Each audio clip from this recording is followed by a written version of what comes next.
ભરૂચ શ્રવણ ચોકડી પાસે કોટા ગુરુકુળ એકેડમીનો પ્રારંભ કરવામાં આવ્યો।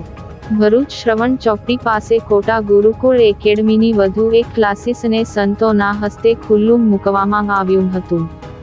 ભરૂચમાં કોટા ગુરુકુળ એકેડમી છેલ્લા 20 વર્ષથી વિદ્યાર્થીઓમાં શૈક્ષણિક ઘડતર કરી રહ્યું છે। વિદ્યાર્થીઓ માટે શૈક્ષણિક ક્ષેત્રમાં કડીરૂપ ભૂમિકા ભજવતી કોટા ગુરુકુળ એકેડમીએ ભરૂચ શ્રવણ ચોકડી પાસે તુલસી રેસિડેન્સી ખાતે વધુ એક ક્લાસનો સ્વામિનારાયણના સંતો, સામાજિક આગેવાનોની ઉપસ્થિતિમાં ખુલ્લું મૂકવામાં આવ્યું હતું।